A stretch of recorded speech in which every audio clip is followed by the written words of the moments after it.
Beyond the bull and bear, the future of money. In a world where markets are shaped by disruption, volatility, and rapid technological shifts, navigating the investment landscape requires a new approach.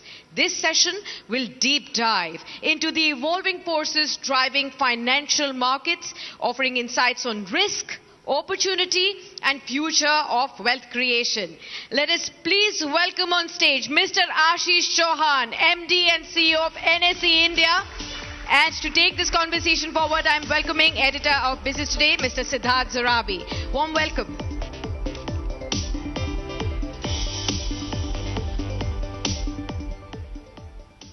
Good afternoon once again. Thank you very much for being here with us.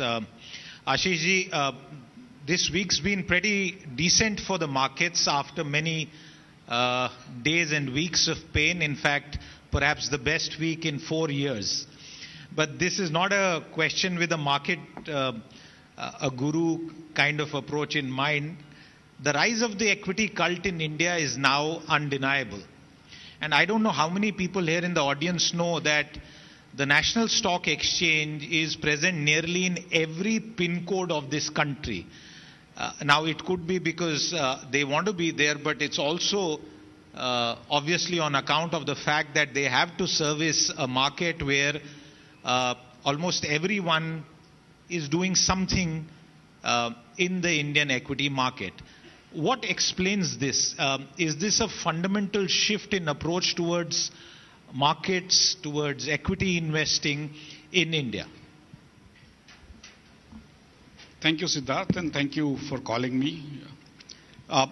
In some ways, it can be answered in many ways, but currently, as you rightly said, we have more than 19,300 or 400 pin codes in India, and we are not there in 28 pin codes. And most of those pin codes are now airports, where you can't be staying full day normally, and so I can't do KYC for you. So effectively, it's there. And why this has happened? It's kind of interesting because I have been there for last 34 years in this business of running markets. When I joined in 91, 92, there were around 1 million people investing in stock markets. Unique individuals, 10 lakh. Today, there are 11 crore unique investors. That is literally 110 times more people. And that is something which I have seen with my own eyes. Why do people invest in stocks? And what is investment in stock? There is a theory in economics which says that low per capita income countries do not have good capital markets, good equities market. Why? Because poor people cannot save. And if they save, they don't trust even their brothers.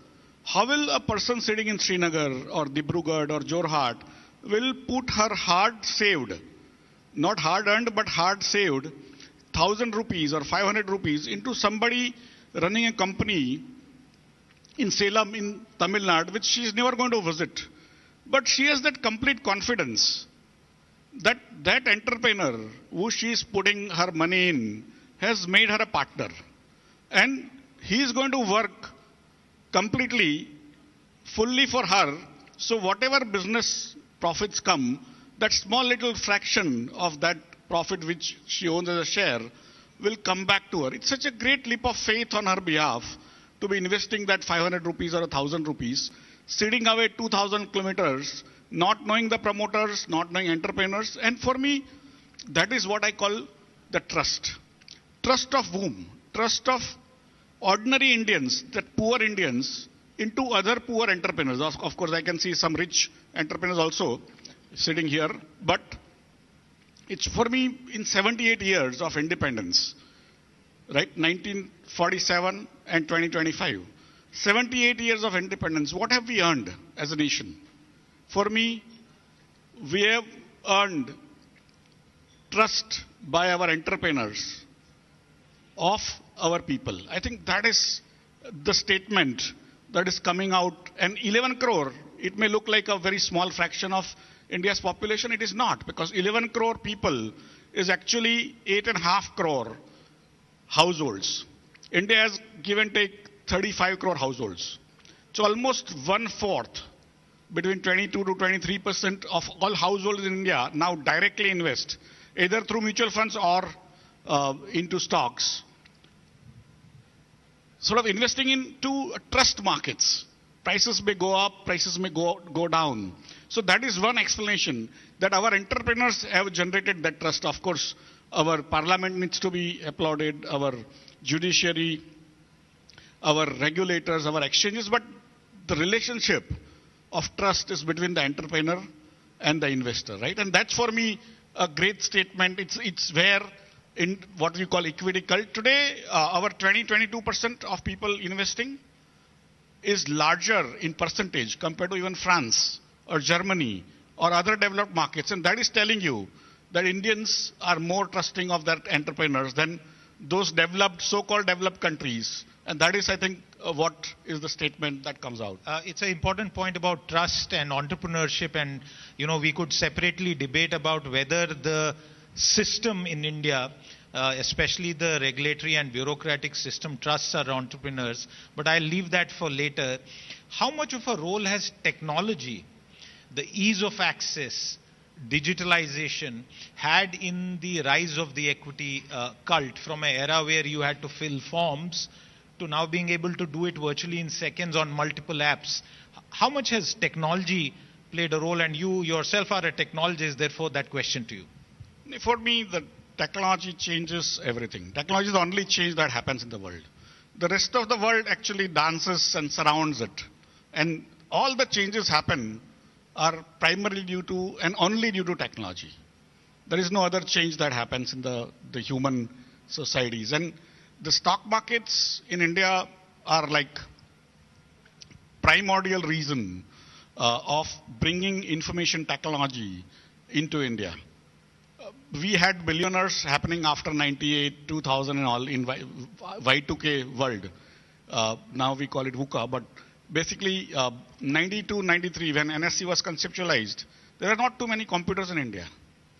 Telephone lines used to take 5 years to come to your house, and if you have to make it work, you have to pay a lot of bribe to the bridesman. You might recall the linesmen were the largest dowry seekers in those days, right?